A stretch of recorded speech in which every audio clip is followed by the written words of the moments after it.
नमस्कार दोस्तों, जैसा कि आप स्क्रीन पर देख सकते हैं, उत्तर प्रदेश में किंग जॉर्ज मेडिकल यूनिवर्सिटी के अंदर नॉन टीचिंग पोस्ट पर 332 वैकेंसी आई हैं।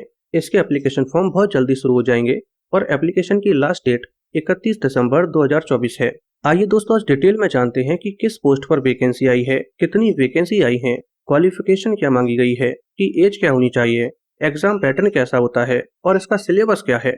दोस्तों, इसके अंदर टोटल 17 पदों पर वैकेंसी आई है, जिसमें technical officer, technician, technical officer, medical lab technologist, OT assistant, medical social service officer, receptionist, pharmacist, librarian समेत कई सारे पदों पर वैकेंसी आई है।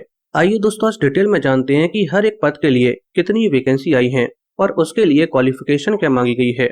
दोस्तों, अगर आप टेक्निकल ऑफिसर मेडिकल परफ्यूजन के लिए अप्लाई करना चाहते हैं तो इसमें टोटल 4 वैकेंसी आई हैं और क्वालिफिकेशन की बात करूं तो आपकी परफ्यूजन टेक्नोलॉजी में बीएससी डिग्री कंप्लीट होने के साथ आपको किसी भी मान्यता प्राप्त इंस्टीट्यूट, एसोसिएशन या अथॉरिटी ने परफ्यूजन टेक्नोलॉजी में सर्टिफिकेट भी प्रदान किया हो और ये सर्टिफिकेट आपको तब दिया गया हो जब आपको अपने फील्ड में 5 साल का एक्सपीरियंस हो चुका हो। अगर आप टेक्नीशियन रेडियोलॉजी के लिए अप्लाई करना चाहते हैं तो इसमें टोटल 49 वैकेंसी आई हैं और क्वालिफिकेशन की बात करूं तो आपका साइंस सब्जेक्ट यानी कि पीसीबी या पीसीएम से 12th क्लास कंप्लीट होना चाहिए और 2 साल का रेडियोग्राफी टेक्निक्स में डिप्लोमा कंप्लीट होना चाहिए और साथ ही में आपको एज अ रेडियोग्राफर 1 साल का एक्सपीरियंस होना चाहिए।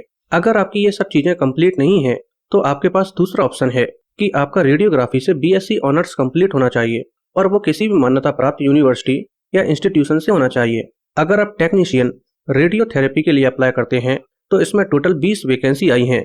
इसमें आपका साइंस सब्जेक्ट से 12th क्लास कंप्लीट होना चाहिए और 2 साल का रेडियोथेरेपी टेक्निक्स में डिप्लोमा कंप्लीट होना चाहिए और एज अ रेडियोथेरेपी टेक्नीशियन आपको 1 साल का एक्सपीरियंस होना चाहिए। अगर आपके पास ये सब चीज नहीं है तो आपका रेडियोथेरेपी में बीएससी ऑनर्स कंप्लीट होना चाहिए। दोस्तों, इसके अलावा अभी और भी कई सारी पोस्ट बची हुई हैं।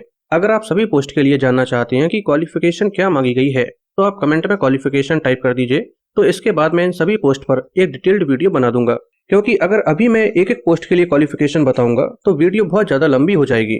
आइए दोस्तों, आप जानते हैं कि इसके अंदर आपकी एज क्या होनी चाहिए। तो 1 जुलाई 2024 को आपकी एज 18 से 40 साल के बीच होनी चाहिए। इसके अलावा आपको एज में रिलैक्सेशन भी दिया जाता है। अगर आप SC ST या OBC कैटेगरी से बिलोंग करते हैं तो आपको 5 साल एक्स्ट्रा दिए जाएंगे, यानी कि आप 45 साल की उम्र तक इसका एप्लीकेशन फॉर्म भर सकते हैं। अगर आप फिजिकली हैंडीकैप्ड कैटेगरी से बिलोंग करते हैं तो आपको 15 साल एक्स्ट्रा दिए जाएंगे। ऐसे ही बाकी और भी कैटेगरीज हैं, आप टेबल में देख सकते हैं। आइए दोस्तों, अब बात करते हैं कि इसका एग्जाम पैटर्न कैसा होता है। दोस्तों, यहाँ पर आपका एक टेस्ट होता है जिसे कॉमन रिक्रूटमेंट टेस्ट बोलते हैं और ये MCQ फॉर्मेट में होता है। इसमें आपको 2 घंटे का समय दिया जाता है और इसमें टोटल 100 क्वेश्चंस होते हैं। दोस्तों, इस एग्जाम में टोटल 5 सेक्शन होते हैं। पहला सेक्शन 60 नंबर का होता है जो आपका सब्जेक्ट स्पेसिफिक होता है। दूसरा सेक्शन 10 नंबर का होता है जो इंग्लिश का होता है।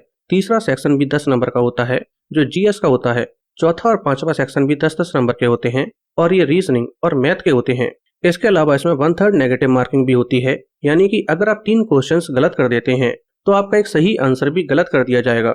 और इन सब के अलावा आपको यहाँ पर कुछ क्वालिफाइंग मार्क्स भी लाने होते हैं, जैसे कि अगर आप जनरल, EWS या फिर OBC कैटेगरी से बिलोंग करते हैं तो आपको 100 में से 50 नंबर तो लाने होंगे। ऐसे ही अगर आप SC ST कैटेगरी से बिलोंग करते हैं तो आपको 100 में से 45 नंबर तो लाने होंगे।